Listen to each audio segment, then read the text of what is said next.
comfortable. Hi everybody, welcome to the live webinar. I'm Mark Wallace and we are here in sunny Tempe, Arizona, just south of Phoenix, Arizona. And we are so happy to be talking to you about shooting on location, some tips and tricks for making sure you have the power you need, the reliability you need, and the flexibility to do almost anything you want. Now, doing this today, it is live on YouTube, and so if you have looked at the top right-hand corner of your screen, there's a little chat window there, and you can ask questions live. And so Lauren is looking at all those questions. She's helping to moderate, but she's also sending me questions via my iPad. And so we'll have lots of time to answer questions if you have those. And so we will look in there and see what you guys want to know. And I'll be talking to you about that. The other thing that we're going to be doing here is, of course, we're going to be shooting on location. And so we are in this beautiful backyard here. We're going to be doing some sort of environmental portraiture. And to help with that is Alba. She is our model. Come on out, Alba. And she is going to be here. And then also Brian's going to be helping with moving cables and tripods and all kinds of things. So you might see him run in front of the camera occasionally, but that's who he is. And Alba will be out here a little bit later as well. So you guys can take off. Now, one of the things that anybody who has shot on location knows is that you never quite know what you're going to get into when you get there. And so even if you've done some scouting, maybe the lighting changes, the location changes as far as where you can shoot, what's happening. You can have maybe construction, all kinds of things can go wacky on location. And so what you really want to do is have a lot of flexibility, and anybody that's done that will tell you. So what we're going to walk through is sort of the station that I use to do my location work. And I'm going to show you some tools that I have available for using speed lights and studio strobes and things like that. So if we want to add in some lighting, we can do that. And then we'll give you some tips and tricks for doing some remote capture, all of those types of things. That's what we're going to be doing.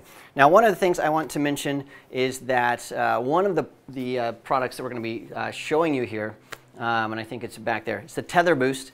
You can get that at Adorama for 20% off until the end of the month. There is a promo code. If you had a pen, I'll be mentioning this throughout the show today. But the promo code is this. It is 12116MWTTW. How do you remember that? It's easy. It's the date, my initials, and Tether Tools Workshops, the initials. So 12116MWTTW. And when we go through and show you that, you'll go, oh, I need one of those. It's 20% off at Adorama.com. And so we'll be mentioning that throughout today. All right, well, I want to go and show you this workstation setup. And the thing that I love about this and all the stuff that we're going to be showing you today is it's totally interchangeable. And so you can make it pretty much any way you want it to be. So this is just the way that I built this station for today, specifically for this live shoot. If I was in the studio, I'd probably build it a little bit differently. I was out shooting in the forest, I might build it a little bit differently. Again, if I was doing maybe product work. But you'll see that this thing is pretty amazing. So we'll start with something that I use anywhere in the world, and that is my tripod. Now here, I don't want to be lifting all this stuff and moving it around. And so I have these wheels on here. This is the tripod roller. And this will work with any tripod. And so it just has these little screw mounts here. And you put the tripod legs in there, and you can use that with any tripod. So it's totally adjustable. You can put a large tripod, a small tripod, and now your tripod becomes a rolling tripod, which is fantastic. We're actually using one on the main camera that Josh is on. So Josh is behind that camera right there. Forgot to mention Josh is on that camera, and Keith's on the other one. And so that camera will roll around. We're using the exact same wheels on that, the tripod roller. We've got that. This thing right here, this bar, this is a crossbar setup, Tether Tools crossbar setup. The cool thing about this is it has mounting points. And so you can see I'll sort of swivel this around. I don't know if you can see this, Keith. But on the end, you'll see that there is just a thread right there. That's the same thread that's used at the top of any tripod legs. And so you can put a tripod head on there, or you can put any number of Tether Tools tables, or you can do a Wally mount. You can do all kinds of things, and that's what I've done here. So there are actually 5 different points, different connection points here. So there's one on each end, and then there's 3 movable, actually 2 movable stations. So one of them goes on the tripod itself. So 4, sorry, not 5. So what I've done is I've put a Tether table arrow on here for my laptop. And because we're shooting live, I've configured this a little bit differently because this has to go to all our live broadcast system. And so over here on this side, I have where I would normally put my my external hard drive. This is the XDC Duo, so it's for 2 hard drives. But the other little thing that you see in there, that's for our live broadcast. That's an SDI converter. So normally I'd have my backup hard drive in there, but that is what is holding that. And then on the other side over here, I have my iPad mini, and I'm using this for all the questions that you're sending in. So my iPad mini is there. I've got some cheat sheets that I have there. But if I was shooting on location or in the studio, what I would normally use this for is for inspirational shots, or if I have perhaps a client that's working with me remotely, I might be using Tether Lightroom Mobile, or maybe I'd even be throwing some stuff out here on my mobile Dropbox, etc. And so this is something that you can use, and you can take this on and off. It's really fantastic. I've actually seen people using this for remote retail settings, so it's pretty awesome. And then the camera over here, normally you wouldn't mount a camera on the very end of your crossbar like this, but I did that because I just need a place to park my camera while we're doing all the demos, and because I could, I did. So that guy is on there, and I'm just using a normal Benro ball head on there. So you can take your existing tripod head and stick it on there. And you can see this is sort of like Tinker Toys. You can make it any way you want. You can make these to the left, to the right, whatever you want to do, you can do that as well. The other thing we have down here, I've got some external power supplies right here. We've got the Stratmore holding that on. That's powering my iPad because all my USB ports on my laptop are being used. And then I think we have another Stratmore to sort of make sure the cables are all connected and well. And of course, I've got my trusty cup holder here, so when I need a glass of water, I've got that. So this is a workstation that I absolutely love. If you've seen any of my videos in the studio, you've probably seen a little bit different configuration of this, where I don't have the camera and the iPad mini, but pretty much everything else is the same. The base is a little bit different, but again, this is totally modular. You can use it however you want. All right, so we have that. Don't forget, if you have questions about any of this stuff, how I've attached it, what you can attach, make sure you use that chat room to ask questions, because we really want to make sure we have plenty of time to answer the questions that you send in. There are some other things here, though, that I want to show you that we're going to be using a little bit later, and these guys are really sort of the stars of what we're going to be doing later on with the demo. And these are the rapid mount system, I guess is what you would say. So we're going to be showing you this guy right here. This is the Q20. Now what this does, and Keith can get that really fast, this is the rapid mount Q20. This will mount to any clean, smooth surface. And so there's a little strip that mounts on there, and then you can stick this to a wall, you can put it on glass, you can put it on just about any surface that is flat and clean. And then on the other side, we've got a fully articulating arm that you can put like GoPros. In fact, we're using one right now to do a behind-the-scenes capture of Matt, who's running the switching board. So see that? That's actually done using one of these little guys. So if you're shooting weddings or you're doing sports or time-lapse kind of stuff, you need a nice surface. You have that one there. And then we've got another one that I have back here. I should have had it out. This is called the SLX, and this is for actually holding speed lights. And so this thing is awesome. You stick a speed light, and then you can stick this to any wall, and it will mount to any flat surface. So if you're shooting weddings, if you're shooting on location where you need to make sure that you don't have a light stand that somebody can trip over, or if their light stand just won't work, you've got this guy you can bounce and do all kinds of stuff. We're going to be doing those a little bit later. And then there's a couple of other rapid mount systems. This right here, this is our power grip. This allows you to mount to any glass surface. And so what this will do is it'll make sure that this is going to be really, really rock solid, which is really, really awesome. And then we also have this right here. This is our power grip.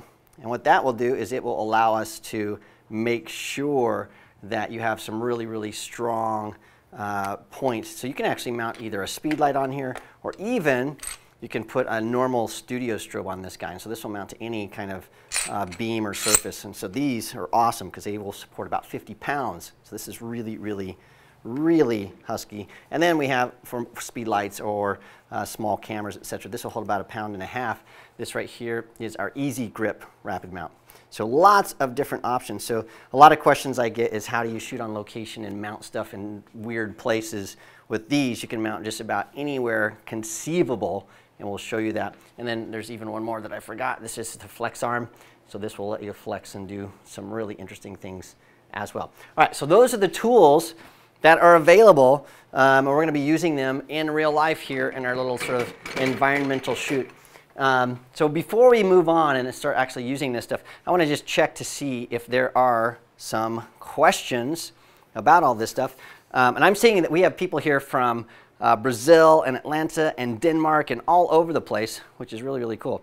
All right, so we do have a question. Somebody asked where Gavin Hoey is. So Gavin is in London. We're in the United States, so he's not around. But Gavin is, he's one of my good friends. All right, so we have another question that's coming in, and it is this. Does the tripod roller fit all, I'm thinking tripods. Is that right? Yes. Yes, so I'm reading faster than Lauren can type. The answer is it fits most tripods. What it won't work with is it won't work if you have those spiky feet on your tripod. So if you have that for shooting in rocks and ice and stuff, you need to take those out and put the normal rubber feet. And if you have, I guess, large feet on your tripod, like some of the bigger video tripods, that's not going to work with that as well. But you can see, Keith, maybe you can get this shot down here. You can see that this will open up to about, oh, it looks about 2.5 inches, something like that. And so you've got space for a pretty big leg there that it'll mount to. And then this part right here will actually allow you to extend this, so if you have a wider base, that will work. So you can check, go to tethertools.com, and you can look and see which tripods we know for sure this is going to work with. But most tripods this roller mount works with, and it's fantastic. The casters on this thing, they are no lightweight casters. They are really, really fantastic. I'm sort of a caster guy. Okay, what is the iPad mounted with? So this guy right here, this is the Wally Connect kit. So I'll show you. This is a case that goes on the iPad, and I'll take my camera off here really quickly because I've sort of put too many things on here. So this comes right off. Whoops, I gotta make sure that's on there tightly. I did not tighten this up before the show. All right, so this will come right off here. It will come off. There we go. Okay, so now what we have, this is the Wally Connect. And this is just a case that goes right on the iPad. And then over here, I'll see if I can spin this around. You can see it. There's a little connection right here. And what that allows you to do is this will just snap on there, and then you spin it to lock. And that's what that is. The nice thing about this is that it is compatible with all the Wally line of products. So you've got stuff that you can put on tripods. You've got stuff that you can put on straps around your neck. You've got a little grip that you can hold your iPad with. So there's all kinds of different things that work with the Wally system. It's a pretty spectacular thing. So if you're using iPads on location, that works great. And this one right here is called the Connect Lite. That's what that one is. Okay, I think those are all the questions. Is that right? All right, so we are going to move right along. We're going to talk about something that is new to remote shooting, location shooting, a new problem, actually. And so as new technology comes around, there are always little glitches and stuff. And so those of you that are working with USB 3 cameras, so we've got a Nikon D800 right here. This is a USB 3 camera. If you're working with the new 5D series cameras, the medium format phase 1, those types of cameras, they are using high-speed USB 3 connectivity. Now there is an issue with that, and that is that the power management on your laptop when you have USB 3 is trying to properly manage how the batteries use, etc. And so it's trying to manage the power between the camera and the USB port, and if it's not consistent, which it never is because it's trying to manage that power wisely, well, your camera either won't connect at all for tethering, or once it does, it will disconnect. You'll have intermittent issues, so you'll be tethered, you'll be shooting along, and then things will disconnect. And I've talked to a bunch of photographers, and they have told me, oh, that's what's going on. They don't even realize that they think there's something defective with their laptop or with their camera or their cable, but really it's the entire system. It's a little bit wacky. So what we're going to do here is I've got a, thank you, I have a USB 3 cable, and we're just going to start with just that. I'm not going to do anything else. I'm just going to start with the USB 3 cable, and I'm going to plug this in to my D800 here. So this is a Nikon. Turn that guy on, make sure I've got my jerk stopper connected there. That's all there, so that's nice and secure. I'm just going to plug this in straight in. I'm going to throw you this. Okay. I'm just going to plug this right into my USB 3 port here on my computer. Now, I'm using Capture One right now because I upgraded to El Capitan, and El Capitan doesn't like Lightroom and USB 3 with Nikon and Leica and other cameras. So until Adobe can figure it out, we have issues. All right, so this is turned on. Now, normally what would happen is if you're shooting USB 2, we would go into our settings here, we would look, and you would see that there was a camera attached. But there is no camera attached. Even though there is a camera attached, it's not showing up. And so you may have been having these issues either in Lightroom if you're using Yosemite, or you're on a PC, or you might have been connected and you have issues with staying connected when tethering. So the answer here is we've got to be able to regulate this power so it's consistent and it never disconnects. And that's where this guy comes in. This is the Tether Boost. This is a just a little adapter. Make sure you can see it. And what you do is you take this and you'll plug it into your USB port on your computer, and then you take the USB cable from your camera and you plug it in there. And I'll make sure this is nice and secure so we're not losing our connection here. I always love doing things live. Like you could have opening a Coke can and it would take me twice as long as it's live. But anyway, there it is. There is our Tether Boost. And now what this is going to do, this acts sort of, well, it acts as a regulator so that the power is consistent. So now I'll just plug this in. So I'll plug that into my computer, make sure my camera is on. It is. And now, I haven't done anything else. We'll go over to the computer and then we'll look right here and you can see, there it is, Nikon D800. And so it has everything in there. If I click the little shutter release, it takes a picture. I'm not sure what that picture is going to be of, so let me take another picture really fast. Do we have a lens cap on? Nope. Oh, okay. Yeah, I'll take a picture here, and now that's all working. And so things are actually working as planned, where we have a USB 3 system tethered. We can shoot. Everything is working just fine. And this is going to work all day long. The nice thing about this is, let's say this is a 16-foot tether cable.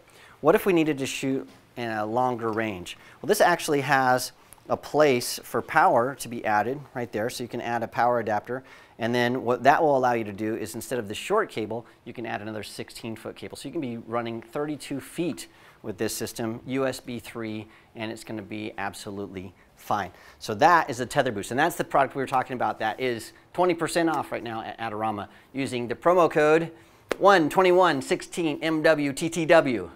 It's sort of fun to say that, actually. All right, so we've done a lot of that stuff. We want to know what your questions are. And I just got news that Gavin Hoey is watching this. So my good friend Gavin, Gavin, by the way, I've got to call you because we have some stuff to talk about, is watching. All right, so how do you know if your camera is using a USB 3 cable, if it's USB 3 capable? Well, easily, the first thing I would do is look at the cable itself. I don't know if we can show this, but it has a little dent in it. Then you know that's USB 3. So it's, you can sort of see that, yeah. So if it's got that little groove in there, that's a USB 3 groove. Or you can also look in the manual and see if your camera is USB 3, or just go to tethertools.com and you'll see some cameras and stuff there that are compatible with the Tether Boost, and you'll find out pretty quickly. But more than likely, it's the cable that's going to tell you if you're USB 3 or not. All right, any other questions, Lauren, on that stuff? No. Okay. We want to just keep chugging along because we've got lots of stuff to show you, and we have to, Alba's somewhere around here. We're going to take some pictures of her. Okay. Remind people that if they lose the stream, oh, reset and we're there. Also, if you, for some reason, if the stream goes out, you can't see that, then just reset. Does that mean just refresh your browser, Matt? Yes. Yeah, so just refresh your browser, and that will come right back because sometimes YouTube has a little glitch. All right, Brian, I'm going to give you this cable back. And so I like how he just appears. Like, everybody needs a Brian. He's just like, shwa, and it's pretty cool. All right, so what we're going to do now is I want to talk about something that is available soon. How soon? Well, I don't know, 2-ish weeks. Is that right? Yeah, about 2-ish weeks. And this is something that I think is very important if you're shooting on location and you're doing things like time-lapse photography, you're doing shooting in cold weather, anytime that your power is something that is really important to you. And this is called the case relay system. And how this works is really pretty amazing. So if you have a camera that needs lots of power for a long period of time, this is the solution for you. So what I'm going to do is I'm going to switch from Nikon over to Canon, not because I don't like Nikon, but I just want to be fair to everybody. What we're going to do is we're going to take, this is a Canon 5D Mark III. This is the bread and butter for any wedding photographer, lots of scenic photographers, lots of travel photographers, a very, very popular camera. Now, if you're doing time-lapse, let's say you're shooting for hours at a time, or maybe you're doing video, anything that needs batteries to last a long, long time, cold weather photography, that kind of stuff, well, this works really cool. So the case relay, how this works is this guy has a battery built in. All right, so think of this sort of as a buffer. So this can power your camera. And the way you do that is you have this guy right here. This is a little adapter that takes the place of the battery in your camera. So when your battery comes out, you'll put this in, and you'll get these. You can just go to tethertools.com. They'll show you if you have one of these for your camera. This will go right in where your battery is. And on most cameras, you might not know it, but there's a little tab that pops out, and it's made for external power sources like this. So the 5D Mark III and most Nikon cameras, these have been doing this for years. That just pops right in there, and then you can have this little power strip that is hanging out just like that. Once that's done, now you can use it just like you have before. What this will do is you can take the case relay, this guy right here, and it plugs in. And now this is powering your camera. So I can turn my camera on, it's going to work just fine. So just that in and of itself isn't much, because you just put a battery outside with the cable, but that's not the magic. What the magic is that this has a USB connector on the end. This is a normal USB connector. So you can take any external power source that you either own, or you can get the rock solid power packs from Tether Tools, as long as it has a 5-volt 2.1 amp outlet. So that's what a battery pack would be if you were powering an iPad or an iPad Pro or a Surface, one of those kind of devices. This will then plug in here. And now what's happening is your external power pack, this USB power pack, is powering your camera. And so now this can run for as long as this power pack will last. So that could be hours. But once this power pack is dead, you unplug it, and now this case relay is powering your camera still. You grab a new power pack, you plug that guy in, and off you go. So you can power your camera indefinitely. You can power it for days and days and days off a battery like this, and so it's really nice. If you're a wedding photographer, you can just put one of these in your back pocket and you're going to be able to shoot all day long. And the nice thing is you can use your existing USB batteries if you have them. As long as they're 5-volt 2.1 amp, you're going to be just fine. This is really awesome. The other thing is some people already have this little adapter that goes in and it will plug into a wall outlet. If you already have one of those, well, the case relay comes with an adapter that will take it from this plug to the one you already have, and so you don't have to buy the adapter that comes from Tether Tools. And so that's how that works. So indefinite power for your camera, and that works really pretty spectacularly well. Okay, I think we've got some questions coming in, so let me go check and see if we do have questions. And of course now my iPad is, so it looks like we don't have questions. No questions? Oh, okay. What camera brands will this work with?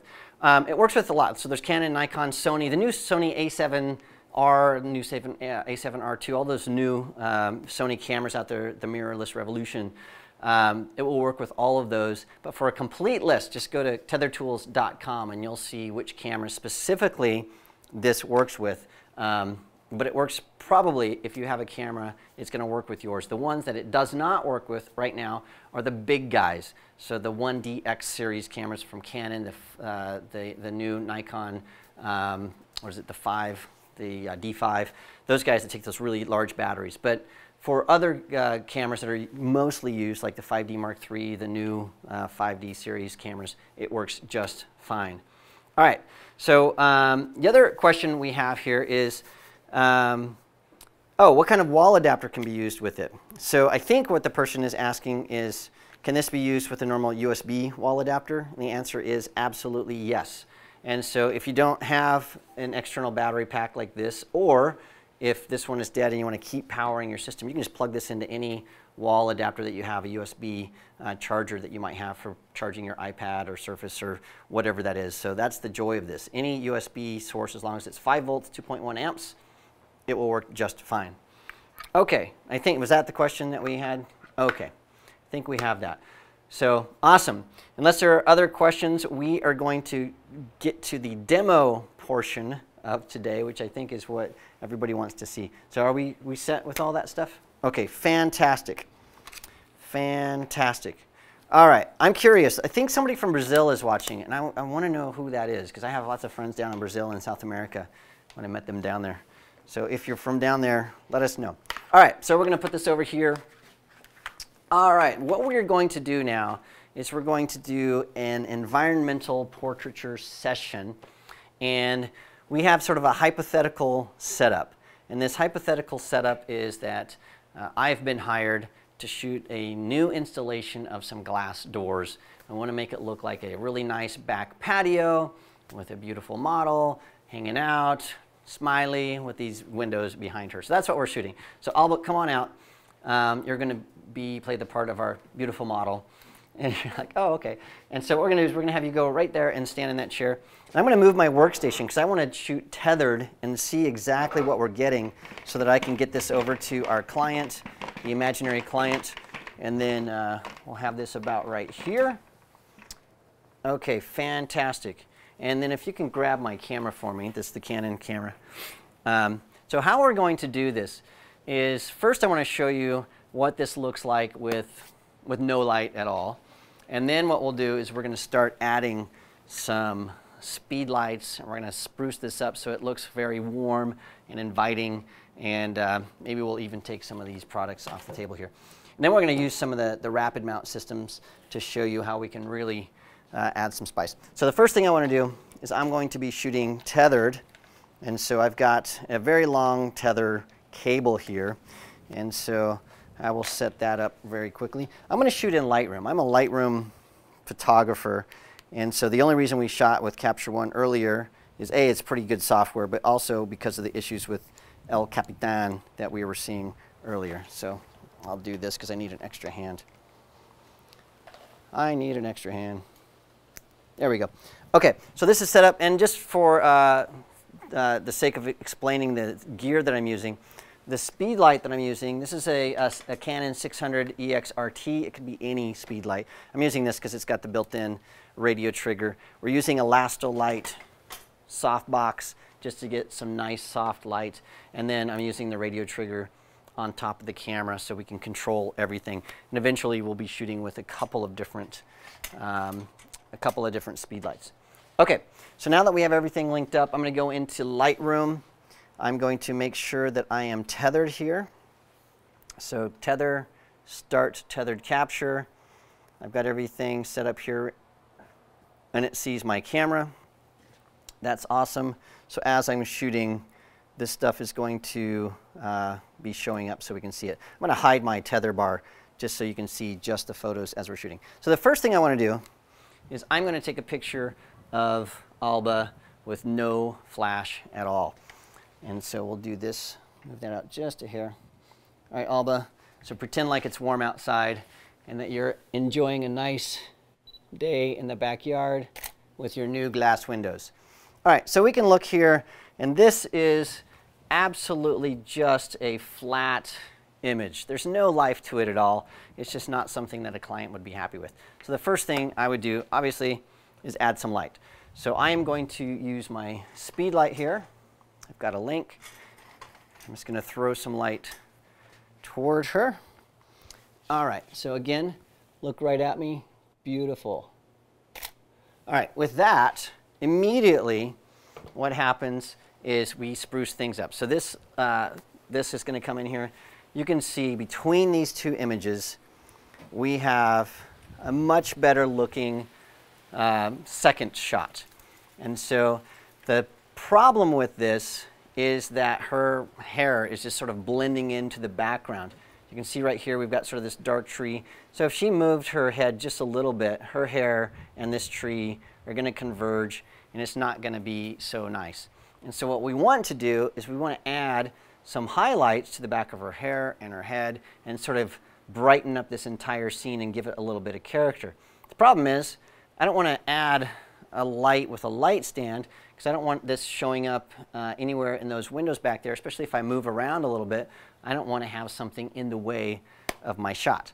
And so what we're going to do is we're going to use this. This is the Rapid Mount SLX, and it is awesome. So how these work, these are rapid strips.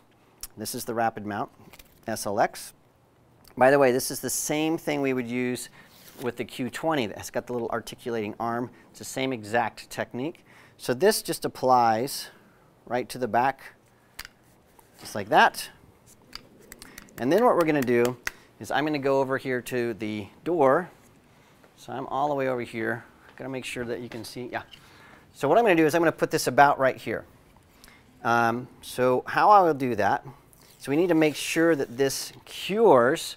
And so what that means is we will stick this on the door, about right there. I'm going to press firmly, just like that. Okay. Then what I'm going to do is I'm going to let that sit there for about 2 minutes. And what that's going to do is that is going to cure that seal. In other words, it's going to be a nice strong bond so it can hold about 1.5 pounds. It will also make sure that when I take this off, it won't remove any paint. It will leave 0 residue. So if you have it on a window, if you have it on a smooth surface like this is metal. If you have it on a wall that's painted, it's going to make sure it just doesn't do anything to that wall. It comes right off and everything is pristine. So we're going to let that cure for about another minute or so. All right, so the other thing that I want to do is add my flash. So I'm going to turn my flash on. This, for you photo geeks, this is in group B. My other light is in group A. That way I can control those separately. And then I'll put this right here on the SLX. And then I will secure it with this little strap. And then I'm just going to tilt it over like this. So now we're getting light that's coming right here. So then we'll have some nice soft, or nice hard light that's giving us this highlight behind Alba and nice soft light on the other side. And we don't have anything here that shows up. The question is, how are we going to hide this flash? Well, I'm just going to make sure that her head is between the, that's just hiding that in the angle of view. So, okay, so we're going to come back over here, just like we did before. Whoop, try not to kick my light out of the way. And now we're going to start playing with the same shot, but now with some highlights. Okay, just like we did before, beautiful. Just like that. Okay, just right off the bat, we will show you, this is going to come loading in here tethered, and we'll compare those two shots side by side. So you see the one on the right, the one that I just shot, you can see that now we have this nice highlight around her hair. You can see that sort of gives us some spark. So it gives us that feeling, even though we have nice, drab, plain, directionless light, adding this makes it look like it's a sunny day, that we have some nice golden hour light. We could add some orange juice or some tea or something to this shot, and we're going to start getting that feeling of nice, warm summer, and it gives us the look of, hey, you can have this beautiful backyard as well. I'm going to shoot a few images really fast, then we're going to look and see if we have any questions. So I'm going to get a little bit wider, just so the client is happy with the doors that they installed here. And then we'll just take a look here. And really what I'm trying to show here is how that light is just, I guess I have to focus, how that light is totally hidden there, and it's in a location that I can just sort of stick it anywhere I want without having to worry about a light stand, which is really sort of nice. All right, so we're going to look at a couple of questions because we've got some that are coming in here. So, Okay, one of them that came in, I guess, a little bit earlier asked if I could address the concern with El Capitan and Lightroom. All right, if you're an Apple user, the latest software is, our latest operating system is El Capitan. And what happened is there are these little things called APIs that changed, I guess, in El Capitan. And so the way that Adobe wrote their software is now not compatible with El Capitan for tethering with Nikon and Leica, and I think maybe Panasonic, I'm not sure, but Leica and Nikon for sure are having issues. And so the Apple engineers or software engineers are saying, all right, Adobe, it's your issue, fix it. And Adobe's going, we didn't do it, it's your issue. So right now they're working it out and figuring that out. So for now, if you want to do some tethering with a Nikon, don't upgrade, stay to Yosemite because it's going to have some issues. It's the operating system itself. So until that's addressed, just don't upgrade to El Capitan. All right, so yeah, so I think that's it. Josh, is there anything that I should add to that? No, I think you got it right. All right, Josh is the expert on that. All right, so the other question that somebody asked is, how safe are these rapid strips? You know, they work on all surfaces because, you know, sometimes people are concerned that he's going to peel paint off the walls. They won't peel the paint off the wall, but there are some surfaces that you should avoid because it will damage those surfaces. So anything that's got a lot of texture, so this is stucco right here, that is not going to work for this. Any kind of red brick that sort of, you know, if you rub it, that brick falls off. That is also, because you can rub that surface off with your hand, that's also going to come off with that adhesive. Any kind of a wood, painted wood, is going to have an issue, so you don't want to do that as well. And then any kind of that decoration that you can do, I forgot what it's called, Venetian, is that what it's called? Decoration where you're doing like faux marble and things like that, where you've got lots of surfaces of paint on drywall. That also is something that you should avoid because the way that paint is adhered to the wall, it can come off. So you want to stick with glass, painted metal, wood that's maybe stained, something like this right here will be just fine, but not anything that's got that rough texture because that can get you, can run into troubles. Okay. We have, okay, a couple other people were asking about the names of these rapid mount systems. So back here, I will show you, we have, I don't know if we can show this up high, we're doing a behind the scenes video. This is the rapid mount Q20, and this is with the little arm, and we've added some stuff, so we've got a little Garmin Verb up there doing a time lapse. All day we've been shooting this. So that's the Q20. And that is for things like GoPros and Verbs, and you can put speed lights, anything that you want to put up there that'll hold about 1.5 pounds, maybe a little more. And then this guy right here that I haven't gotten to yet, but this is the SLX, the Rapid Mount SLX, and this is for mounting speed lights specifically. Speaking of mounting speed lights, we're going to move on. We're going to do another speed light setup really fast. So I'm going to put this in this second one that I actually mounted earlier today. Then Alba, what we're going to have you do is zip over to the couch right over there. I'm essentially going to do the same thing that we did before. And before I do that, I'm going to take this one off so you can see how this leaves this no residue at all. So this has been on there. I actually left one of these up for, I think it was like 3 weeks or something. And we had no issues. So here's how this goes. So this, you just slowly peel it off, and it will come off. And there's your little rapid strip. Boink. Pristine. And then, if you have a dog, you can use this to get the hair off your shirt. All right, so that's how this guy works. It works really, really well. All right, so now what we're going to do is we have another speed light I've mounted right here. And this is essentially going to be a hair light again. And then I'm going to grab my camera. And then if you can move this sort of right there, that'd be great. This is the joy of having a long tether cable. So what we're going to do here is I want to show this nice setup of the back porch, the studio, I mean not the studio, the entire environment, a little bit wider shot. And so I'll do that.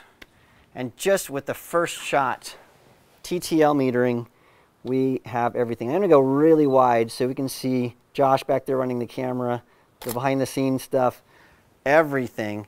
And then I'm going to turn off my flash so you can see what a huge difference this makes. So we'll do that. All right, so now let's come back here. I'm going to look at my tether table. And I guess I'm going to go to this right here. All right, perfect. So this is with the flash. You can see that we've got nice highlights on the hair. We've got Josh back there. Hello, Josh. And then we go to this second. This is without the flash, and you can see it's just sort of flat. There's no character. You see Alba's, she just blends into the couch. There's no color. And so it's just so much easier to add that pop of light, and it gives us that really, really warm effect. And again, we don't have any light stands anywhere. We've just mounted that light directly to the window, and that works really great. All right, one other question we had was, can you mount the speed light sideways? And absolutely. So Alba, you're just going to hang out there for a second. So I'm going to take this guy off this thing, and this is sort of a little trick. Do you have another SLX? Where did I put? Oh, it's right here. It's right here. It's under my nose. Can you mount this sideways? You can. This works just like this. So this strap comes around. Got to put that strap in. So if I had mounted this on the wall, and then I can cinch this up. So ideally this would have been on the wall. So now this is going to hold that sideways just fine. I don't know if you can see it over here. Yeah. That'll hold that sideways just fine. There we go. And now what we have is we have a vertical light. So if you're doing full body shots or something, that works great. The other advantage of mounting this sideways like this is if you need to, if you're way up in the air, you need to make this go down or make it go up, you can do that, and that gives you some flexibility of pointing like hair lights and things, whereas if you mount it vertically, you can only go up. You can't go down. So sideways gives you that ability to go up or down, which is really, really nice. Okay, and then, oh, here we go. We have another option with this, and can you give me a cold shoe over there? What this is the Q20, sorry. What this will allow us to do is with a speed light, if you really need to articulate that, instead of using the SLX, you can take the Q20, you can throw a cold shoe on there, because it is a 1/4 20 thread, and then your speed light is going to mount right on there, as it normally would. As it normally would. Got to unlock it there for a second. And this is really going to hold that tightly with this cold shoe, because it vice grips that on there. And now you can articulate this and make it go any which way you want, and then lock it in place. And because this is the rapid mount system, those rapid strips will hold. You can put this any which way you want, and it's going to be rock solid. So any way you want to put it, it's just going to stay there. So these are fantastic for positioning speed lights in remote areas where a light stand just isn't possible. Okay, we're going to look and see if there are some other questions here. We're almost out of time. Just want to make sure that we have everything set up. Okay, which speed lights am I shooting with? Okay, so I am using the Canon 600EX RTs. So these are the radio transmitter Canons, the brand newest, the newest ones. But it doesn't really matter which speed lights you use. We've got speed light, we've got an SB800, so one of the old guys right here that we were using earlier today just for fun with the Nikon. And then we've got some no brand speed lights that we are using, and they work just fantastic. So as long as you have, yeah, this SLX, it'll use. Oh, right. Also, the other thing I forgot to mention, if you have like a mini flex system and you put a trigger on the bottom of that, a radio, you can mount that below there. That's why this hole is there. So that works just fantastic. And then also you can put like a Pocket Wizard +3 or +X or whatever, and you can hang that off of this as well. So if you have like a lanyard or something, it will easily hold that weight. So these guys will hold up to 1.5 pounds. Unofficially, I've tested them. They hold a lot more weight than that, but I can say 1.5 pounds. Okay. the question that somebody's asking me is, what would I do if I just had a trigger and receiver? In other words, no TTL. I'm guessing that's what people are asking. What if you just had to shoot with no manually? If you had to shoot manually, we can do that. So I don't have my meter with me, but I'm going to fake it. I'm going to do it with the histogram, and I'll show you how I can sort of meter light with the histogram. Okay, so what I'll do is I'm going to give up on TTL metering, which is funny because for years I've been anti-TTL because I shot with pro photo gear and studio gear for so long, but now I'm sort of in love with TTL metering. So what if we didn't have anything except for just sending a signal? Well, on the back of your speed light, and there's no way we're going to be able to zoom in, I don't think, close enough. Or maybe we are. Whoa! Barf cam. Yeah, I think because of the light here, you're just not going to be able to see. There it is, sort of. Maybe. What you can do is you can change the mode to full manual mode. If I shut this guy off here. Shut it off. Yeah, to manual mode. And then what you can do is you can set your output of your flash doing that. And I'm not doing a good job of this because these are not flashes I work with all the time. But yeah, you can set the external power output of these flashes. In fact, let's do this. Do we have a couple of those no brand? I'm going way off script. In fact, I probably shouldn't do it because we don't have Pocket Wizards here. Is that right? No, yeah, we don't have. Yeah, we don't have Pocket Wizards. So yeah, we'll just do it. So what I would do if I had some Pocket Wizards is I would put a transmitter on this guy, or any kind of transmitter. It doesn't have to be a Pocket Wizard, but any kind of transmitter. I'd put the receiver on here, and then that would have plugged into this right here, which is a little PC cable. And then I would just adjust the power output on my flash up or down to make sure I had a proper exposure. Ideally, what you want to do is use a light meter. But if you don't have a light meter, you can use the histogram to make sure that your exposure is correct. Ideally, TTL, if you don't have TTL, use a light meter with studio strobes or speed lights. And if you don't have either one of those, you can just use your histogram to see if things are going to plan. And then the other thing you can do, you can't do it with a big softbox like this, but on the Canon 600 series, the 580EX2 series, the SB900s, the SB910s, a lot of Metz speed lights, they actually have a little teeny light meter built in. This guy right here, this little thing right here. And then if you put this on mode, it's not mode, it's just not M. Oh, on a Canon you have to go into a custom function, that's right, to turn this on. But on Nikons and Metz cameras and Leica speed lights, it's just called auto mode. And what you can do then with the speed light is this will automatically check to see if there's enough light for the proper exposure. So in the speed light itself, you can put in your ISO, your aperture value, and the speed light itself will measure to see if it's doing a good job of exposure. That works great if you're just shooting something like Alba here with nothing else. But as soon as you put a softbox on there or anything that blocks that little light meter, then you're out of luck because it can't see if the light is properly exposed or not. So that's another option.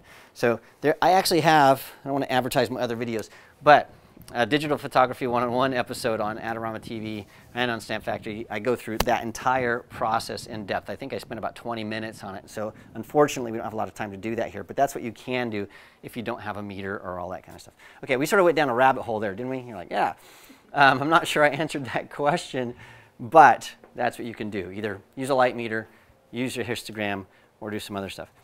All right, the other question that somebody had is, why in the world would you tether? What are the benefits of tethering? So there are a few reasons that you'd want to tether. Number one, for me, is if I'm working, I'm almost always working in a commercial environment where I'm shooting for a client. And those clients want to see what they're getting in real time.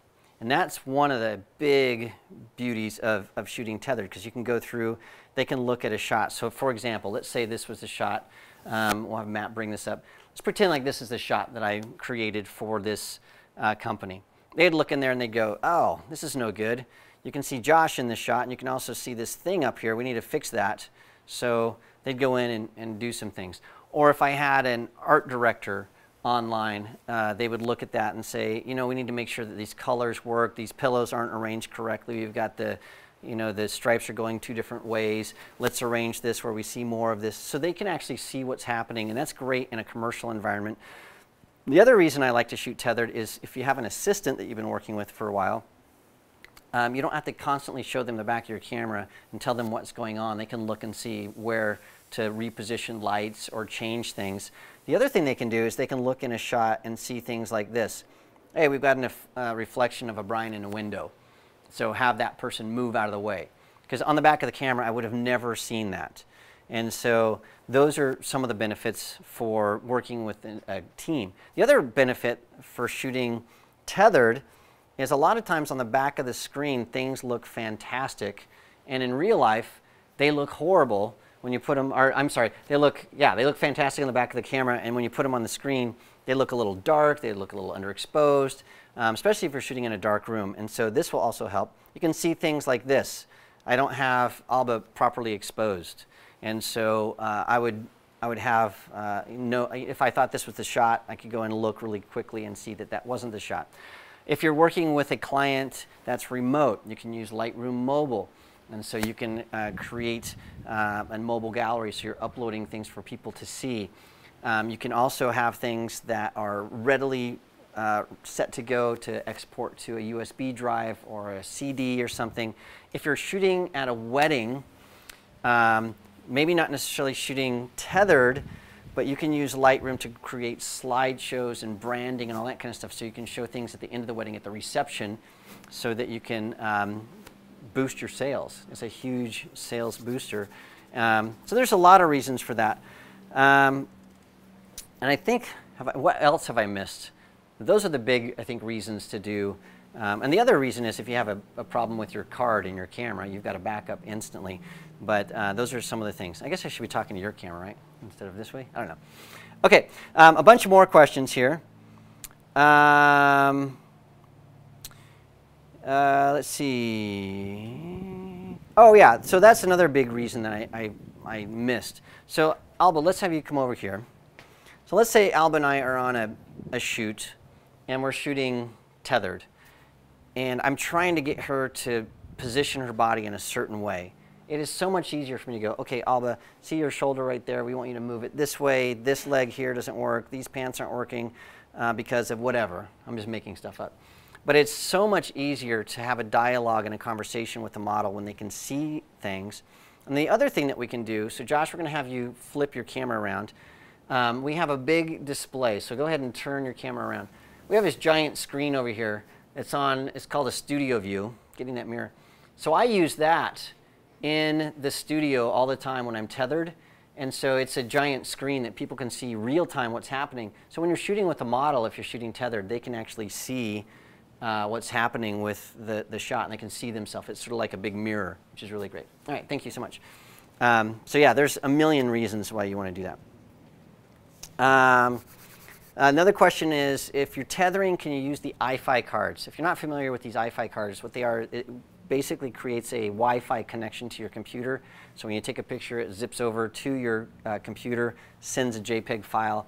Can you use that for tethering? Well, it's not technically tethering because you're not tethered. You're doing a Wi-Fi connection.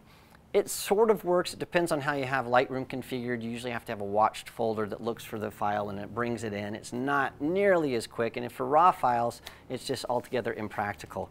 So you can do it, but I don't recommend it. I've tried it before a few times, and the Wi-Fi cards, they're great if you're shooting weddings and events and stuff. You need to get your JPEG files to a computer quickly, but if you're shooting raw files in a studio or on location for a client, engagement photos, those types of things, you want those big beefy files that you're going to be able to do large canvas prints, etc. And the Wi-Fi card just is not fast enough. So we have that as well.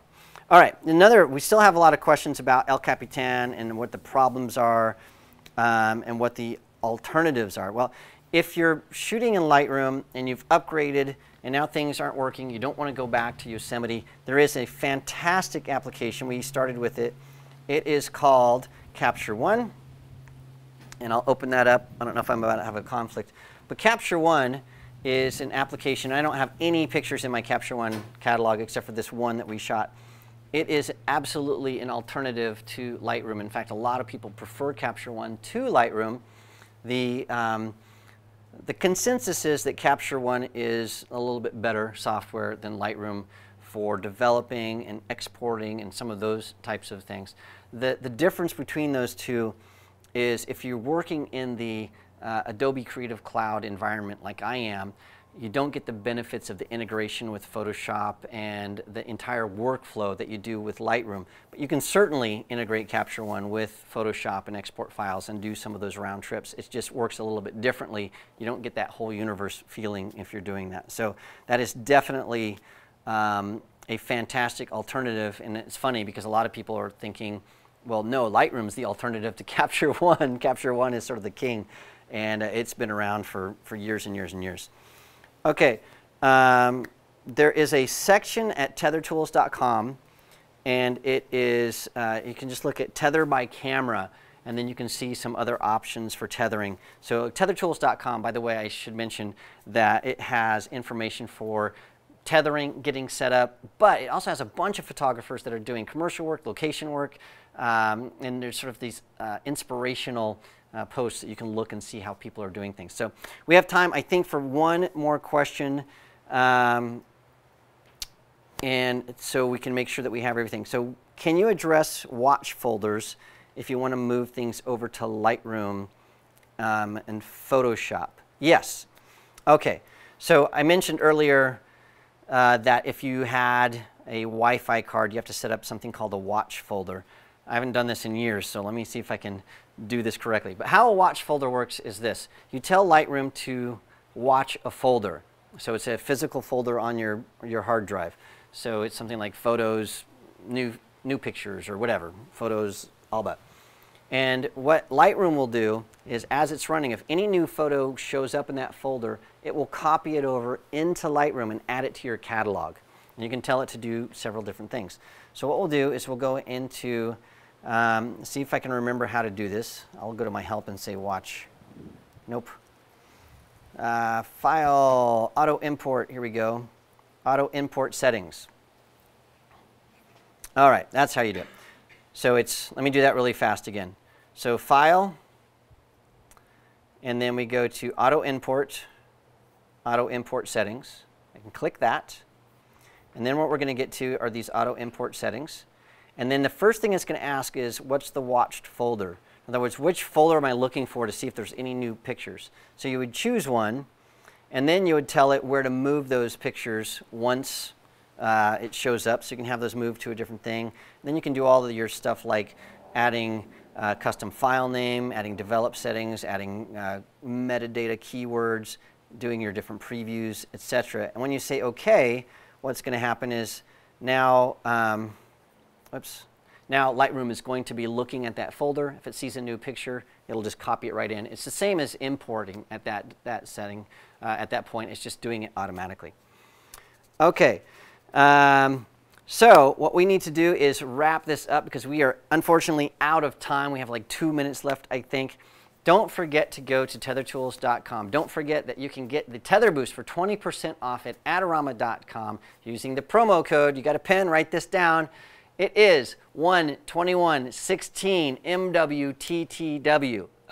So the date, 1/21/16, Mark Wallace, MW, Tether Tools Workshop, TTW, 1/21/16 MWTTW. That is the promo code, and that is good until the end of this month, so not very long. So if you're shooting with USB 3 and you've got issues tethering, then you can save some money there.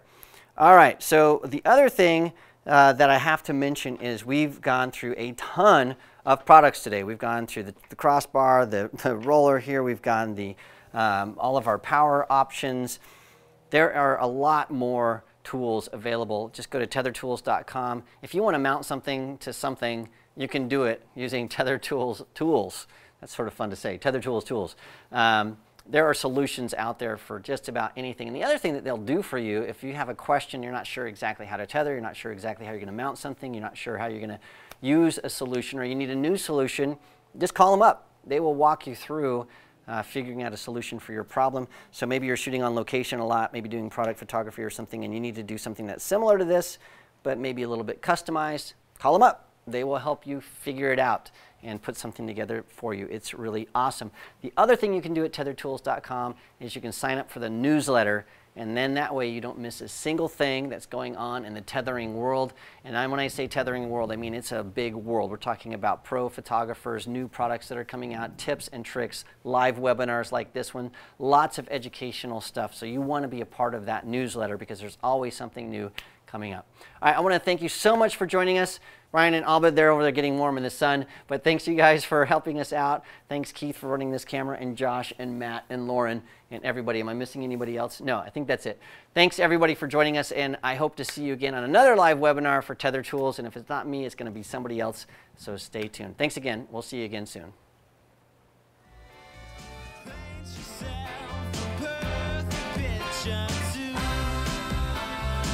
Ha ha ha ha!